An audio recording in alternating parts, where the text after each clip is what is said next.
Aleluia! A paz do Senhor esteja sobre a sua vida. Uma boa noite para você que está aqui presente, para você que está aí online. Que o Senhor nos abençoe. E aí, como é que está a sua semana? E como foi o seu dia? Eu espero que tenha sido uma bênção. Nós estamos esperando que você acesse o chat, fale conosco, converse com a gente aqui, coloque suas dúvidas, as perguntas aí que você tem, e também compartilhe esse link. Envie esse link para um amigo, envie esse link para alguém, e vamos fazer essa corrente do bem aí, para que as pessoas possam ser edificadas. Técnica, tudo certo?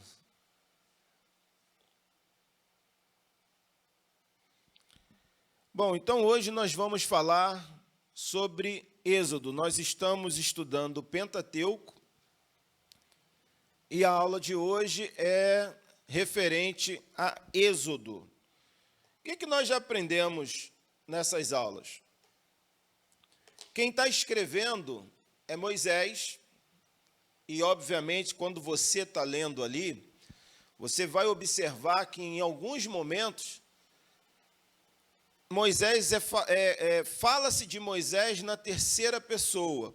Provavelmente algum amanuense é que está escrevendo ali, com Moisés ditando, pode ser Josué, nós não temos essa certeza, mas a tradição ela vai atribuir a Moisés os escritos.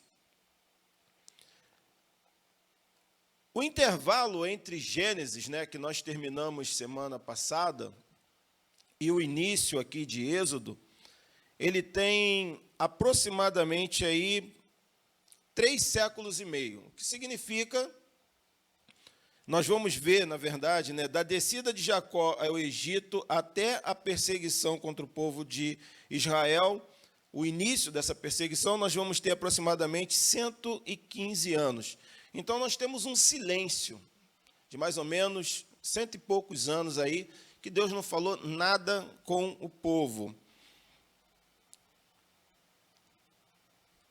Nesse período, então, nós vamos ver que o povo que desceu para o Egito são 70 pessoas, e hoje temos ali aproximadamente mais de 2 milhões de pessoas.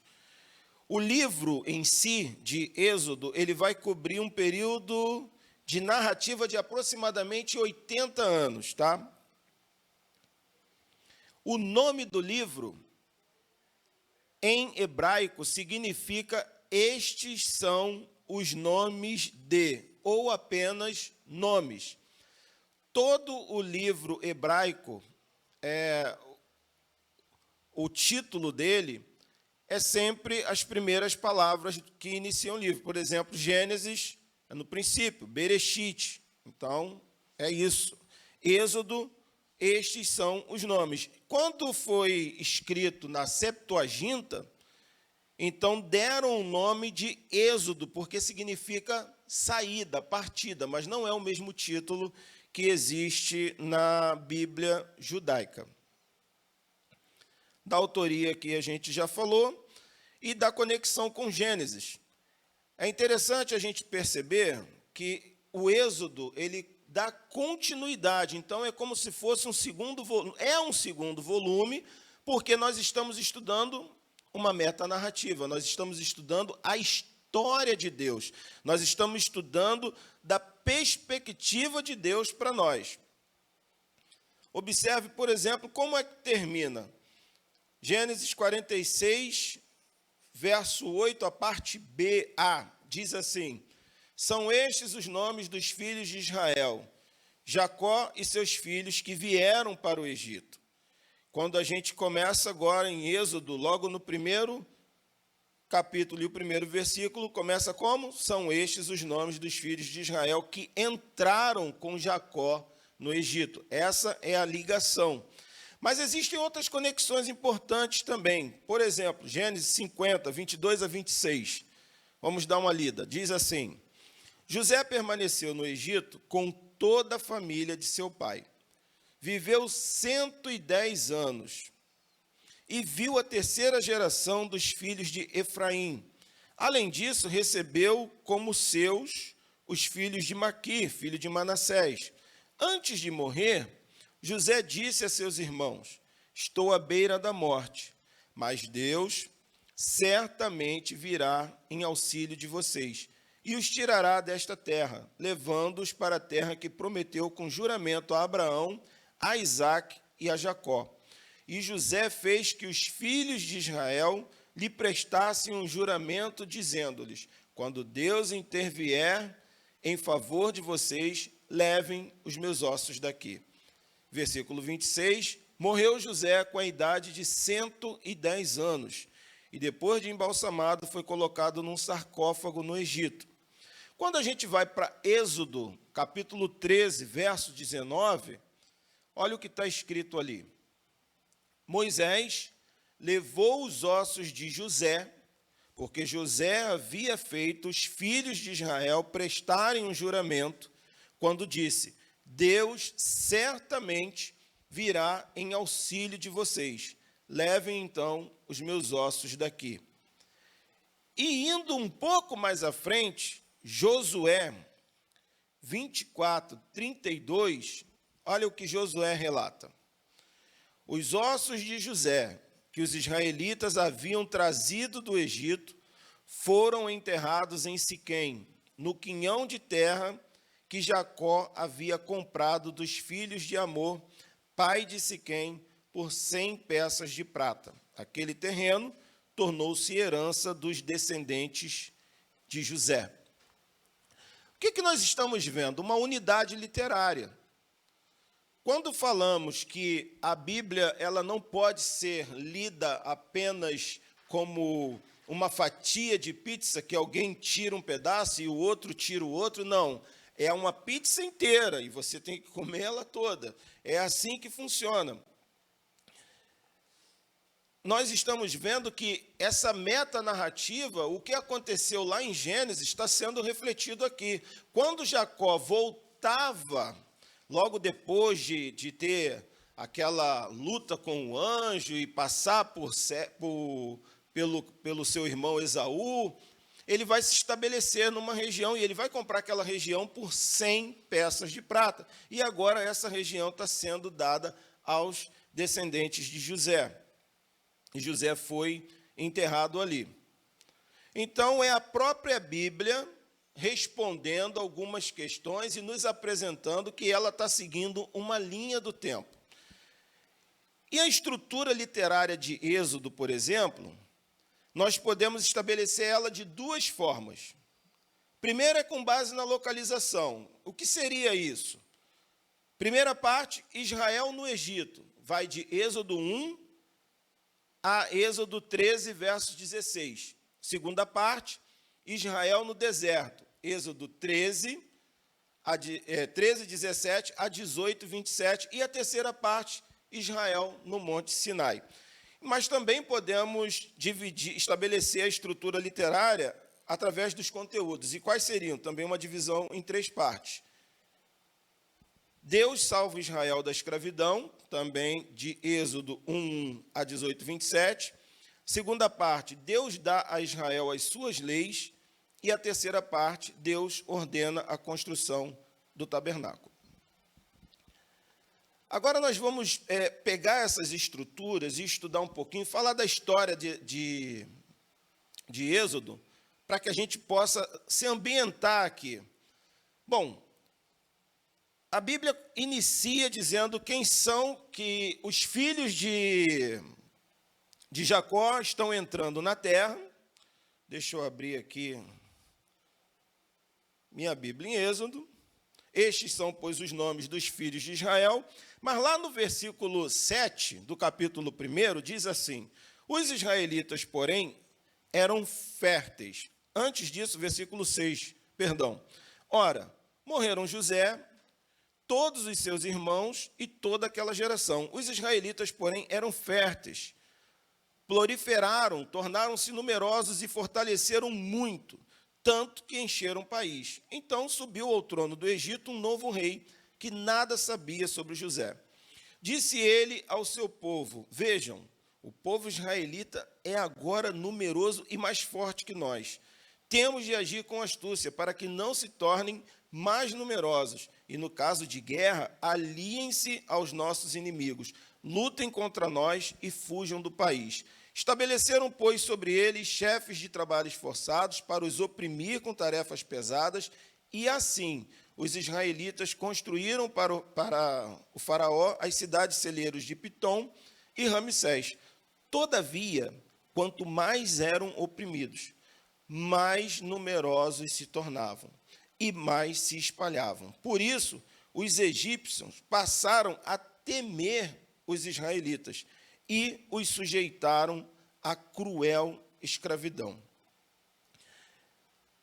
Quando a gente começa a examinar essa escritura, a gente vê que lá atrás, quando Isaac começou também a ficar rico e poderoso, os moradores de Amor, de Siquém, os expulsaram. Foi aquela história que ele começou a cavar os poços e viam e tapavam os poços. Então, isso sempre aconteceu na vida desse povo, mas tinha um motivo. Deus não queria que o Isaac ficasse ali. Aqui, o que está acontecendo também, de uma certa forma, é uma provisão divina. Porque se nós analisarmos, enquanto o povo que entrou ali com José, ele era um cara, era abaixo apenas do faraó. Aquele povo está vivendo uma vida boa, de uma certa forma é uma vida tranquila. Quem está vivendo uma vida tranquila não vai querer sair do ambiente que está, isso é um fato. E o que vai acontecer aqui? Vai entrar um novo faraó, ele não conhece, ele tem medo e agora ele vai sujeitar esse povo à escravidão. Eu não estou dizendo com isso que é Deus que faz a pessoa ser mal. Não é isso que eu estou dizendo. Mas estou dizendo que o Senhor, ele permite que tais coisas ruins aconteçam conosco, como nós vimos na vida de José e como nós vimos acontecendo na vida de Isaac, nós vimos acontecendo na vida de Jacó, mas Deus nunca perdeu a mão. Aqui também é isso, porque nós temos que voltar lá em Gênesis e verificar que Deus havia falado a Abraão: o teu povo vai ser cativo no Egito. Mas por que Deus estava dizendo isso? Deus conhece a nossa vida toda. De hoje, ele sabe qual é o dia, a hora e a forma da morte que o Alex vai ter. Eu não sei, não tenho a mínima ideia. Mas ele sabe. Então, se ele quiser chegar aqui e falar ao meu ouvido: olha, vai ser assim, assim, assim no dia tal, isso vai ocorrer. Por quê? Porque ele é Deus e a nossa vida está na mão dele. Então, aqui, esse faraó vai começar a maltratar o povo, e não só isso. Como esse povo continua a crescer, ele vai chamar aqui duas parteiras, que é a Sifrá e Puá, são parteiras dos egípcios, dos hebreus, e vai dizer o seguinte: olha, toda vez que nascer um menino, vocês têm que jogar no rio Nilo, mata esse garoto. Isso aqui é o escritor já trazendo para a gente um pano de fundo da história, porque ele vai introduzir nessa história alguém que milagrosamente vai ser salvo desse rio. E quem é esse alguém? Esse alguém é Moisés. Então o escritor já nos apresenta no capítulo 1 como que esse Moisés vai ser livre da morte, não vai ser lançado no rio. Aí no capítulo 2 está lá: um homem da tribo de Levi casou-se com uma mulher da mesma tribo, engravidou, deu à luz um filho. Vendo que ele era bonito, ela o escondeu por 3 meses. Depois, a história, a gente continuando lendo aqui, vão fazer um cesto de junco, vão botar o garoto ali, vai colocar no rio Nilo. Por providência divina, a filha do faraó vai vir para tomar banho, vai encontrar com aquele garoto, mas a irmã dele, Miriam, está acompanhando. Então, quando ela pega aquele cesto, ela reconhece, deve ser filho dos hebreus, e a Miriam chega e diz, mas você quer que eu arrume alguém para amamentar? Ela diz, quero. Então, ela leva o garoto de volta para casa, para a mãe, a própria mãe, vai amamentar, ainda vai ganhar dinheiro por isso, e esse garoto, depois de desmamado, vai voltar para o palácio, vai ser instruído dentro daquele palácio, como se fosse alguém que fosse ter direito ao trono, preparado para assumir um trono. Diz a Bíblia que Moisés, ele estudou, então ele era versado, ele era um homem que entendia das leis, ele estava aprendendo tudo isso. Só que um dia esse menino, ele decide passear pelo Egito e olhar os seus irmãos. Ele sabia que ele não era um filho legítimo de Faraó, ele sabia de onde ele tinha vindo. Por que que a gente sabe disso? Porque lá em Atos dos Apóstolos, quando Estevão está fazendo o seu discurso, ele vai falar sobre isso, ele vai dizer que Moisés, ele não queria aquele estilo de vida, ele preferiu viver junto dos israelitas ali, no caso dos hebreus, do que ser chamado filho da filha de Faraó. A Bíblia vai nos mostrar esse lado de Moisés.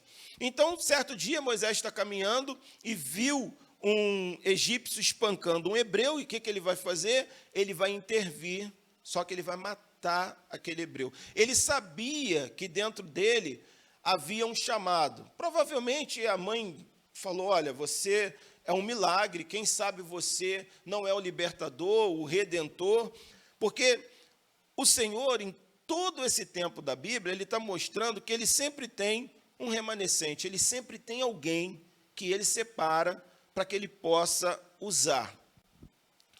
Só que Moisés foi lá para tentar resolver com a própria mão. Então ele vai matar esse egípcio e depois ele vai ver dois irmãos brigando e ele vai intervir. E quando ele vai intervir, um dos hebreus vai dizer, quem é que te constituiu juiz sobre nós? Quem é que colocou você para comandar a gente? Vai nos matar como você matou o egípcio? E aí ele fica com medo e vai fugir para o deserto.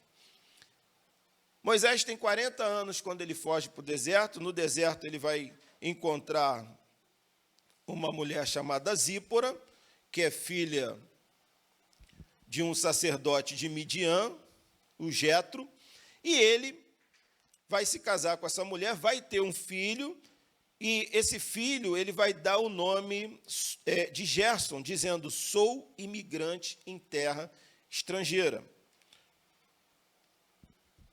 E aqui ele começa a fazer o seguinte, vai pastorear as ovelhas do seu sogro.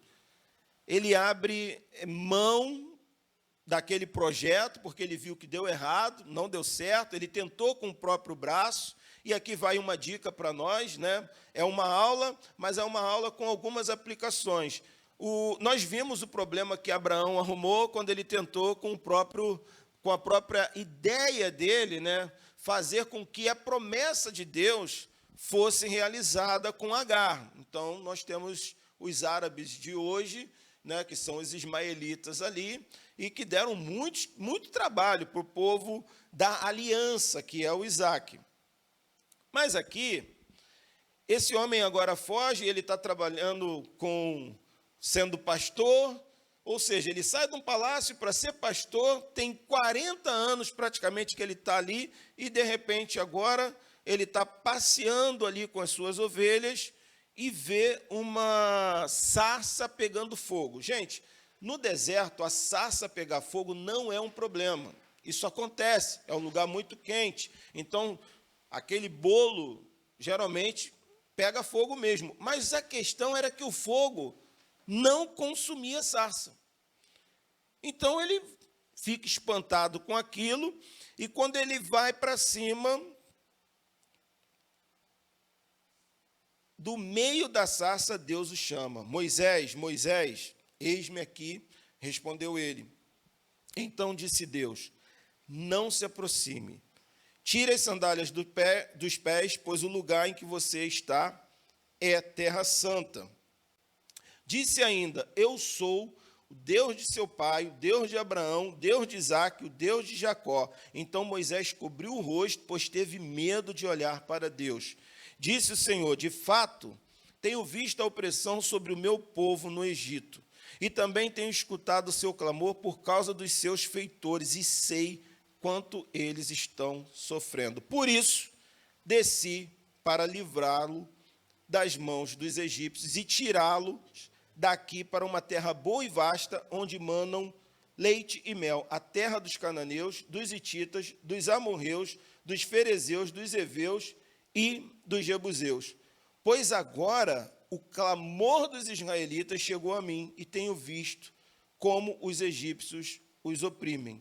Vá, pois agora eu o envio ao faraó para tirar do Egito o meu povo, os israelitas. Moisés aqui vai começar num bate-papo com Deus, e o interessante é que vocês em casa tirem para ler. Eu estou em Êxodo capítulo 3. Nesse bate-papo, ele vai começar a dizer: mas quem sou eu para ir lá e falar com o faraó? E mais, eu vou dizer que quem está me enviando? E esse é interessante, porque Moisés diz o seguinte: quando eu chegar diante dos israelitas e lhe disser: o Deus dos nossos antepassados me apareceu e me enviou a vocês, eles vão me perguntar: qual é o nome dele? E disse Deus a Moisés, esse é o verso 14: eu sou o que sou. É isto que você dirá aos israelitas: eu sou, me enviou a vocês. Dentro do contexto hebraico, quando você pega lá o hebraico para ler, o que essa frase quer dizer é mais ou menos assim: é Deus dizendo: eu serei o que eu quiser ser. É mais ou menos isso, é tipo, não tem um nome definido. Mais interessante que ao longo aqui desse texto, Deus vai dizer o seguinte: Abraão, Isaque e Jacó me conheceram como El Shaddai, o Deus poderoso, mas como Yahvé, ou Jeová, que nós traduzimos, ou Yahweh, porque a pronúncia é difícil, é o tetragrama sagrado, e Deus se apresenta com esse nome. Como o nome é sagrado, e como depois nós vamos ver que vai existir os 10 mandamentos, e dentro deles está escrito: não tomarás o nome do Senhor teu Deus em vão, então todo escriba mudava, quando ele via que era o tetragrama sagrado, o nome de Deus, ele mudava para Senhor. Então, por isso que na Bíblia nós não vamos ver, algumas vai ter Jeová, mas a maioria traz Senhor, que é o nome impronunciável de Deus na cultura judaica. Então, Deus vai falar com Moisés, vai mandar reunir os anciãos. Moisés está com um cajado, vai discutir com Deus, dizendo: eu não sei falar, eu não tenho essa habilidade, não vão me receber. E ali Deus fala para ele: olha, joga então essa vara aí no chão, a vara vai se transformar numa serpente. Deus fala: pega de novo. E aí ele pega, ela se transforma numa vara, e Deus diz: leva essa vara com você, pois é através dela que eu vou fazer os milagres no Egito. Então, chegando lá no Egito, como o meu foco não é falar de todas as pragas, o que vai ocorrer? Moisés vai se encontrar com Arão, Arão vai ser um porta-voz. Moisés recebe de Deus a mensagem, mas é o Arão que fala, é como se fosse um tradutor, embora todo mundo ali entendesse. E os dois são da tribo de Levi. Só que no finalzinho do capítulo 3, Deus diz assim: eu sei que o rei do Egito não os deixará sair, a não ser que uma poderosa mão o force. Por isso, estenderei a minha mão e ferirei os egípcios com todas as maravilhas que realizarei no meio deles. Depois disso, ele os deixará sair. E farei que os egípcios tenham boa vontade para com o povo, de modo que, quando vocês saírem, não sairão de mãos vazias. todas as israelitas pedirão às suas vizinhas e às mulheres que estiverem hospedando em casa objetos de prata e de ouro e roupas que vocês porão em seus filhos e em suas filhas. Assim vocês despojarão os egípcios. E nos versículos, as pragas, a partir do capítulo 7 até o 12, 30, são as pragas. Nós temos aqui, são 10 pragas. Quando Moisés chega, a opressão vai aumentar, ela não vai diminuir. E o povo vai começar a reclamar com Moisés. Moisés, piorou, você chegou, disse que Deus vai nos tirar daqui, e agora a gente está tendo que trabalhar o dobro. E Moisés vai clamar ao Senhor, então o Senhor diz, não, vai lá e diante do faraó começa. Então a primeira maravilha que ele vai fazer, Moisés vai lançar a serpente, o cajado no chão, que vai virar uma serpente. Os magos, que lá no Novo Testamento vão receber o nome de James e Jambres, vão fazer a mesma coisa. Vão transformar também varas em serpentes. Só que a vara que o Arão estava carregando, aquela serpente, engole as outras duas. O que a gente entende disso? Para o mal, né? Porque às vezes eu conheço pessoas que dizem assim, vocês falam que na igreja cura, mas eu sei que um lugar A, B, C também executa cura. Eu já vi uma maravilha no local A ou no local B. Para fazer a coisa ruim, olha, é muito fácil. O diabo, ele não deixa de ter um certo poder. Por que eu digo um certo? Porque é limitado mesmo. Porque aqui a gente viu que ele tem. E olhando as pragas, né, se a gente continuar acompanhando aqui praga a praga, a gente vai ver que a primeira é a de sangue. Então Deus vai dizer, pega um pouco de água do rio Nilo, toque no rio Nilo e transforme o rio em sangue. O Moisés vai lá e faz isso. No Nilo. Então tem água em outros ambientes. Esse pessoal, esses magos, vão pegar a água também e também vão transformar o sangue em sangue. O correto seria fazer o quê? Já que você transformou a água do Nilo em sangue, então a gente vai transformar em água de novo. Não, eles estão piorando a situação. Às vezes, se você vai buscar numa fonte que não é em Deus, que não é na sua palavra, você pode estar piorando a situação também. Logo depois, a segunda praga das rãs. Eles também vão fazer isso. Vai vir um enxame de rãs e eles também vão conseguir trazer mais rãs. Só que aí, quando começa na terceira praga, que são dos piolhos, aí os magos já não conseguiram fazer. E eles vão dizer aqui no capítulo 8, no verso 19, os magos disseram ao faraó, isso é o dedo de Deus. Mas o coração de Faraó permaneceu endurecido e ele não quis ouvi-los conforme o Senhor havia dito. Então, a quarta praga, o Senhor envia as moscas.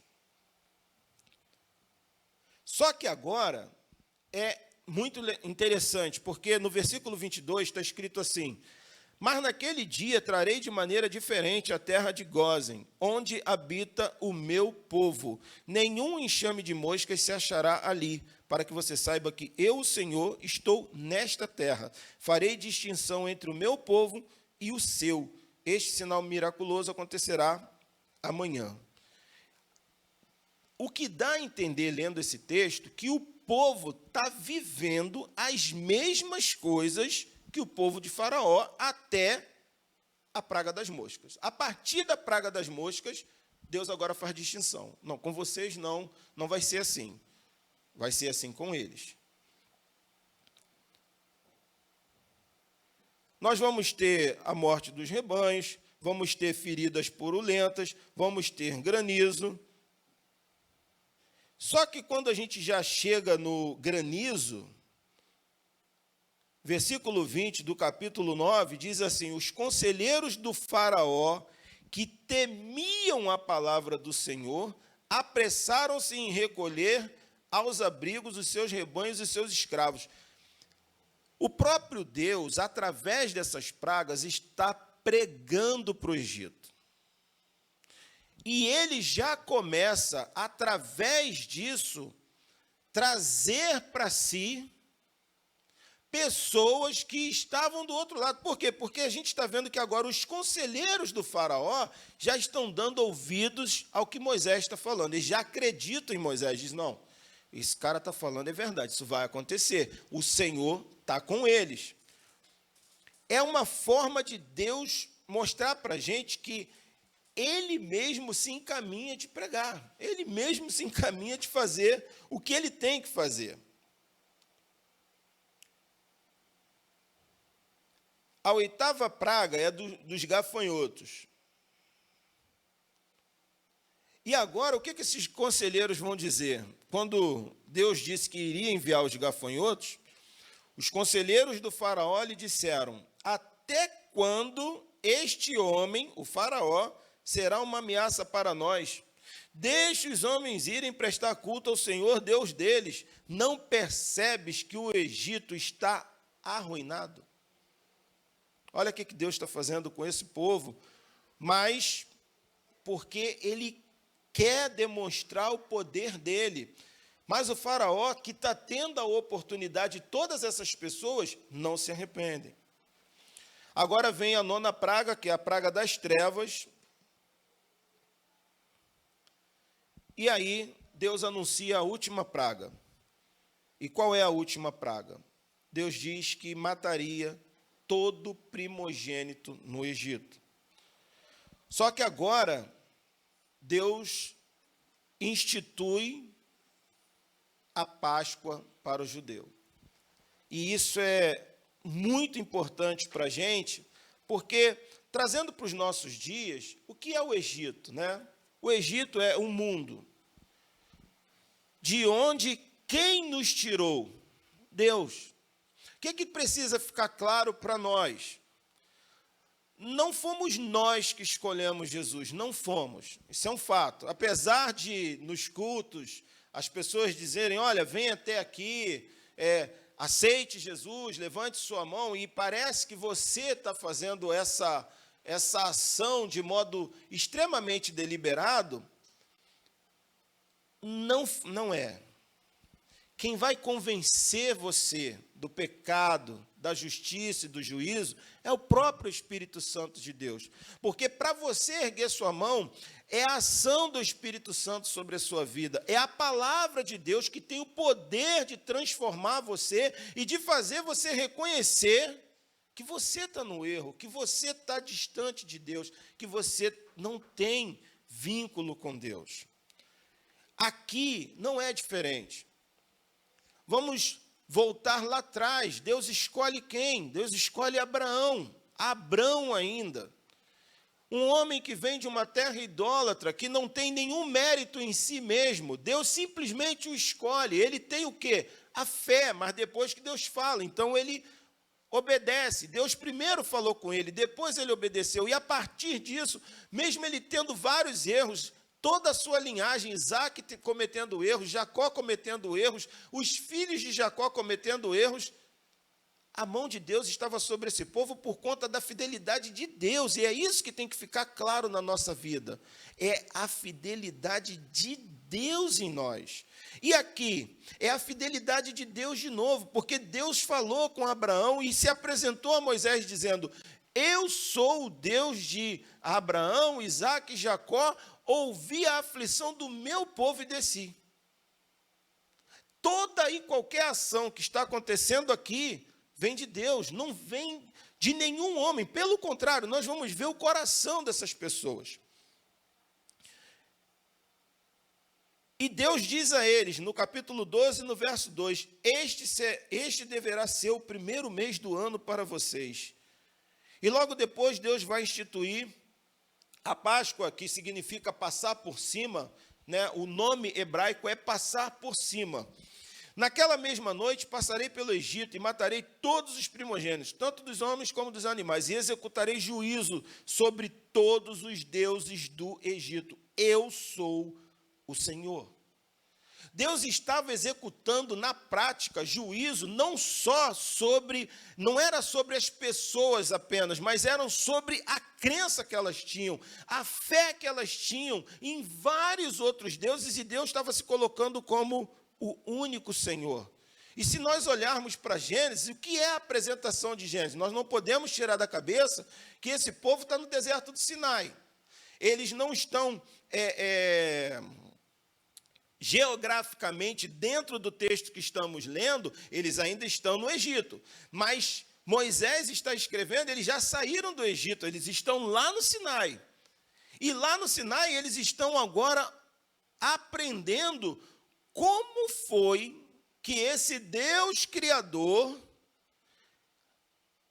criou um projeto depois da queda do homem, escolheu esse Abraão, fez deles um povo, e que esse Deus tem um propósito. E qual é esse propósito? Nós vamos ver aqui. O grande propósito de Deus em Êxodo é que Deus quer habitar no meio do seu povo. Esse é o propósito. É como hoje, ele continua, o propósito nunca mudou. Deus sempre quis fazer morada no meio do povo. Vamos olhar para Gênesis. Quando olhamos para Gênesis, o que nós olhamos ali na viração do dia? O Senhor no meio do seu povo, que até então eram apenas duas pessoas, era Adão e Eva. Mas aqui ele quer restabelecer isso, ele quer trazer isso de volta. Então ele está agora fazendo um pacto com eles, dizendo, 12, versículo 13, o sangue será um sinal para indicar as casas em que vocês estiverem. Quando eu vir o sangue, passarei adiante. A praga de destruição não os atingirá quando eu ferir o Egito. Este dia será um memorial que vocês e todos os seus descendentes o comemorarão como festa ao Senhor. Comemorem-no como decreto perpétuo. Deus já está dando leis também para esse povo. Então, a partir do versículo 21 do capítulo 12, Deus vai executar a sentença. Versículo 31 diz assim, depois que Deus executou a sentença, naquela mesma noite Faraó mandou chamar Moisés e Arão e lhes disse, saiam imediatamente do meio do meu povo. Vocês e os israelitas vão prestar culto ao Senhor, como vocês pediram. Leve seus rebanhos, como tinham dito, e abençoem a mim também. Os egípcios pressionavam o povo para que se apressassem em sair do país, dizendo, todos nós morreremos. Causou um terror. 36. O Senhor concedeu ao povo uma disposição favorável da parte dos egípcios, de modo que lhes davam o que pediam. Assim, eles despojaram os egípcios. Não saíram de mão abanando. Era como se fosse um FGTS. Deus falou, vocês não vão sair duros, não. Vocês vão sair com muito recurso. Então, esse povo, agora, já receberam uma lei, né? Receberam uma lei de Deus. E o que a gente vai aprender com isso? Gente, você sai do mundo e você entra aqui e você pensa, bom, e agora? Agora o Senhor traz a você as suas leis. Qual é o objetivo da lei? Lei que a gente logo pensa assim, bom, se eu não fizer, eu vou ter isso, se eu fizer, eu vou ter aquilo. Para esse povo era isso. São leis condicionais. Mas para nós, são os estatutos e decretos santos que Deus tem. Por exemplo, em Êxodo, o que a gente vai descobrir aqui é que o que Deus quer desse povo é que esse povo entenda Ele como Senhor, que esse povo entenda que eles saíram da escravidão, saíram do Egito, Deus é que com mão forte tirou eles de lá, e que eles aprendam a prestar um culto reverente e santo a Deus. E depois disso, o que vai acontecer? Eles vão sair do Egito, vão passar uma noite caminhando, vão parar diante de Pi-Hairote, vão ficar de frente do mar, e daqui a pouco os egípcios, por que a gente deixou essa gente sair? Vamos atrás deles, vamos pegar eles de novo. E quando eles vêm, eles vão clamar, vão dizer, Moisés, por que você deixou a gente sair de lá para nos matar aqui nesse deserto? E Moisés, quando vai clamar a Deus, Deus diz, por que tu clamas a mim? Diga ao povo que ande. E nesse ato de fé, o mar vai se abrir, e diz o texto que eles vão passar com terra seca. Paredão de um lado, paredão do outro. E quando eles atravessam esse mar, que o exército de Faraó entra, Deus manda, depois que eles conseguem atravessar, Deus diz para Moisés, manda o mar voltar para o local. E vai matar todas aquelas pessoas que tinham ido atrás. E assim, nós vamos ver no capítulo 15, Miriam vai dançar, o povo vai entoar um cântico, inclusive, aqui no versículo 11, vai estar assim, quem entre os deuses é semelhante a ti, Senhor? Quem é semelhante a ti, majestoso em santidade, terrível em feitos gloriosos, autor de maravilhas. Só que Deus, quando tira a gente do mundo, Ele também quer tirar o mundo de nós. O que é mais difícil? A gente sai do mundo, mas muitas vezes o mundo não sai de dentro da pessoa.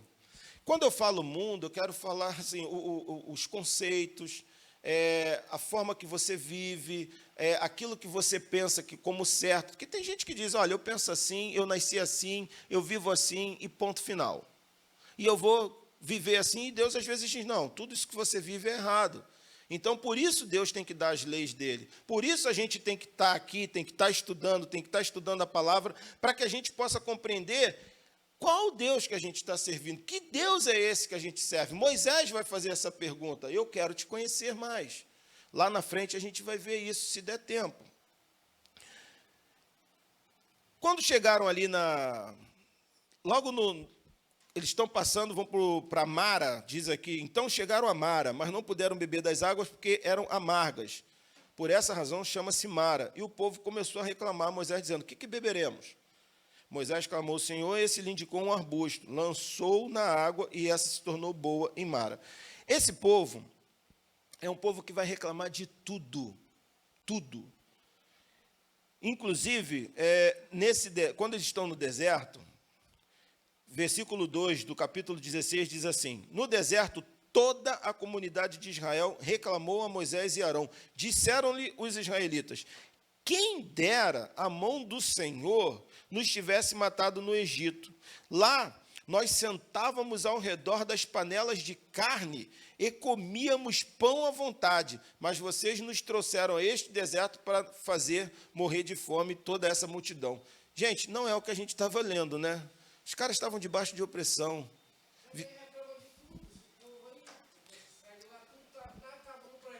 Mas, olha, quem está em casa e não ouviu, nós temos aqui um irmão assíduo, e ele está dizendo o seguinte, o povo reclama de tudo. E é verdade, é exatamente isso, e é isso que o texto quer relatar para nós.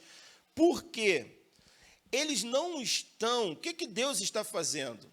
Deus quer que esse povo aprenda a depender de Deus. Deus quer que esse povo aprenda a crer nele. Eles viram todas as maravilhas. Eles viram o mar se abrir. E agora, eles estão dizendo, vamos morrer de fome. Nos tirou de lá a gente tinha tanta coisa boa. Às vezes eu vejo uns testemunhos que são mais testemunhos. O cara fala de quando ele estava lá fora, as bobagens que ele fazia, com uma alegria, sabe, com uma veemência, não, porque eu fazia assim, aí eu fico prestando atenção, falo, caramba, se ele falasse, olha, porque eu amo Jesus, da mesma forma, teria mais impacto. E aqui, o porquê que isso está registrado? Esse texto vai se ecoar no Novo Testamento. Quando ouvides a voz do Senhor teu Deus, não seja como aquele povo, não endureça o seu coração, porque eles tinham um coração duro. É um povo que saiu de lá, mas não era um povo grato, era um povo ingrato. Infelizmente, muitos de nós não olhamos para trás para ver de onde Deus nos tirou e quem Ele nos tornou. E isso é triste. Então, esse povo vai pedir pão, e aí Deus vai fazer o seguinte, Moisés, eu vou dar o pão a vocês. Deus dá o pão, que é chamado maná, e Deus envia codornizes também. Então, todo dia pela manhã, o povo saía e podia recolher um jarro. Não tinha problema a quantidade, desde que você comesse. Qual era a regra? Você não pode pegar no sábado e você não pode guardar. O que vai acontecer? Vão tentar guardar, vai dar bicho e vai cheirar mal.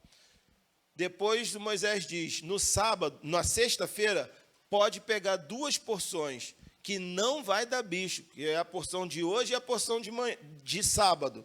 Sábado não podia de jeito nenhum fazer nada. Versículo 27 do capítulo 16. Apesar disso, alguns deles saíram no 7º dia para recolher, mas não encontraram nada. Então o Senhor disse a Moisés, até quando vocês se recusarão a obedecer os meus mandamentos e as minhas instruções? A gente tem visto isso nos dias atuais. As pessoas, não se trata de maná, nem nada disso, mas as pessoas não querem mais mandamentos do Senhor, não querem ouvir o que Deus tem para dizer. O que eles querem é, eu vou viver do meu jeito, eu frequento a igreja, eu abraço todo mundo, que a gente está realmente numa era de afetividade, então é um Deus afetivo, é só amor.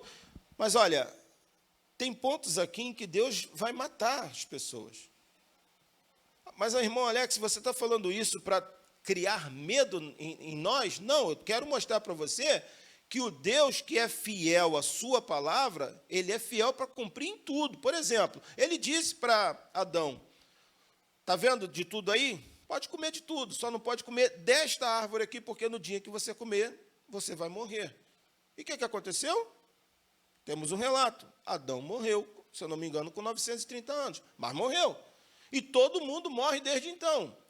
Deus é fiel à sua palavra, e por isso ele não volta atrás quando ele diz que vai fazer aquilo. Ele faz. Então o Senhor ele vai fazer o quê? Quando chega no Sinai, ele vai fazer uma aliança com esse povo. Ele vai dizer, vocês viram o que fiz ao Egito e como os transportei sobre asas de águias e os trouxe para junto de mim. Agora, se me obedecerem fielmente e guardarem a minha aliança, vocês serão o meu tesouro pessoal dentre todas as nações, embora toda a terra seja minha. Ele deixa claro isso. Vocês serão para mim um reino de sacerdotes, uma nação santa. Essas são as palavras que você dirá aos israelitas. Então, Moisés vai chegar e vai conversar com esses israelitas, vai passar essa mensagem, vai dar essas leis para esse povo, mas vai mandar o povo se lavar. Versículo 14. Tendo Moisés descido do monte, consagrou o povo e eles lavaram suas vestes. Disse ele então ao povo, preparem-se para o 3º dia, até lá não se acheguem à mulher. A questão de não se achegar à mulher não tem nada a ver com questões de sexo, tem a ver apenas com você abrir mão, porque você está vendo algo que é muito mais importante. É mais importante estarmos na presença de Deus, então nós queremos nos santificar em todos os sentidos. Não está dizendo aqui que sexo é sujo, nada disso. Ele só está dizendo que o povo precisa se santificar, e isso mostra algo para a gente. Saiu do mundão, você precisa tomar um banho. Como assim? Qual é o banho? É a palavra. Jesus, quando colocou a toalha, ele disse para aquele povo, vós já estáis limpos pela minha palavra. Mas precisava lavar o pé porque é a sujeira do dia a dia. Quando a gente chega aqui no capítulo 20, a gente tem aí o famoso os 10 mandamentos, que está escrito lá. E Deus falou todas essas palavras. Eu sou o Senhor, o teu Deus, que te tirou do Egito, da terra da escravidão. Não terás outros deuses além de mim. Não farás para ti nenhum ídolo, nenhuma imagem de qualquer coisa no céu, na terra ou nas águas debaixo da terra. Não te prostrarás diante deles, nem lhe prestará culto, porque eu, o Senhor teu Deus, sou Deus zeloso, que castiga os filhos pelos pecados de seus pais, até a 3ª e 4ª geração daqueles que me desprezam, mas trato com bondade até 1000 gerações aos que me amam e guardam os meus mandamentos. Eu preciso dar um ponto aqui. Muita gente pega esse versículo aqui para dizer que Deus visita a iniquidade dos pais nos filhos. Mas o contexto em que esse versículo está sendo escrito é de idolatria. Deus está dizendo para o povo o seguinte: se vocês virarem idólatras, se vocês idolatrarem e adorarem outros deuses, eu vou visitar a iniquidade dos pais nos filhos, eu vou trazer consequências. Esse é o contexto. Por quê? Porque ele diz o seguinte, no versículo 6, eu trato com bondade até 1000 gerações aos que me amam e guardam os meus mandamentos. Então, ele trata com bondade, mas ele trata trazendo consequências para aqueles que vão ser idólatras. Então, nós não podemos pegar esse texto para trazer e aplicar a questões que não tem nada a ver com isso. É somente isso, e ele vai repetir isso lá na frente, quando eles fizerem um bezerro de ouro. Não tomarás em vão o nome do Senhor teu Deus, pois o Senhor não deixará impune quem tomar o seu nome em vão. Lembra-te do dia de sábado para santificá-lo. Trabalharás 6 dias e nele farás todos os teus trabalhos. Mas o 7º dia é o sábado dedicado ao Senhor teu Deus. Nesse dia não farás trabalho algum, nem tu, nem teus filhos ou filhas, nem teus servos ou servas, nem teus animais, nem os estrangeiros que moram em tua cidade. Pois em 6 dias o Senhor fez os céus e a terra, o mar e tudo que neles existe. Mas no 7º dia descansou. Portanto, o Senhor abençoou o 7º dia e o santificou. O primeiro e o 4º mandamento são relacionados a Deus. Nós dizemos que é um mandamento vertical. E agora nós temos 6 que são mandamentos na horizontal, ou seja, é entre nós. Honra teu pai e tua mãe, a fim de que tenhas vida longa na terra que o Senhor teu Deus te dá. Não matarás, não adulterarás, não furtarás, não darás falso testemunho contra o teu próximo, não cobiçarás a casa do teu próximo, não cobiçarás a mulher do teu próximo, nem seus servos ou servas, nem seu boi ou jumento, nem coisa alguma que lhe pertença. Vendo-se o povo diante dos trovões e dos relâmpagos, e do som da trombeta e do monte fumegando, todos tremeram assustados, ficaram à distância e disseram a Moisés: fala tu mesmo conosco e ouviremos, mas que Deus não fale conosco para que não morramos. Moisés disse ao povo: não tenham medo. Deus veio prová-los, para que o temor de Deus esteja em vocês e os livre de pecar. Daqui para frente, nós vamos ter uma série de leis. Deus vai dar uma série de leis. Mas é aqui no capítulo...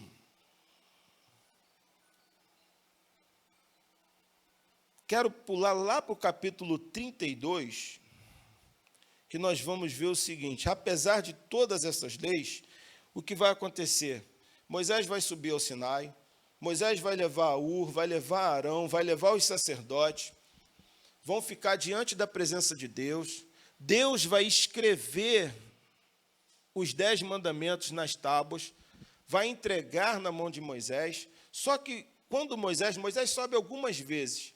Numa dessas vezes que Moisés sobe, vai ele, juntamente dele, aí o escritor já vai inserir o Josué no texto, vai aparecer Josué como aquele que está sempre ao lado de Moisés. Esse povo vai fazer o seguinte: onde está esse Moisés? Para onde ele foi? O povo, ao ver que Moisés demorava a descer do monte, juntou-se ao redor de Arão e lhe disse: venha, faça para nós deuses que nos conduzam. Pois a esse Moisés, o homem que nos tirou do Egito, não sabemos o que lhe aconteceu.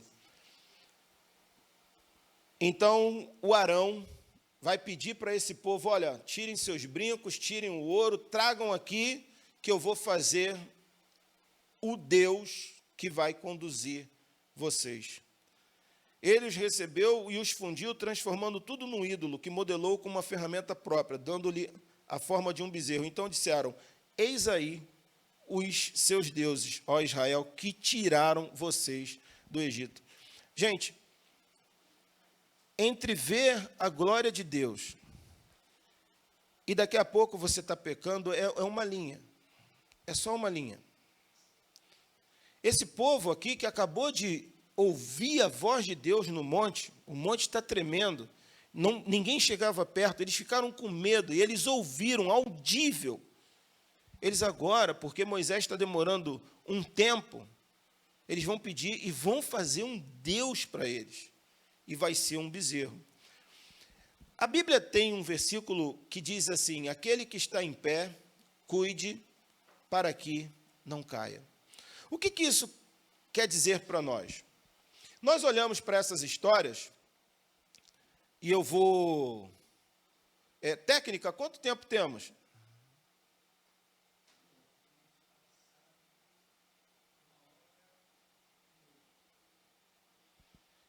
Eu vou encerrar aqui, e semana que vem nós vamos ter a finalização de Êxodo com Levítico. Nós vamos fazer os dois, tá?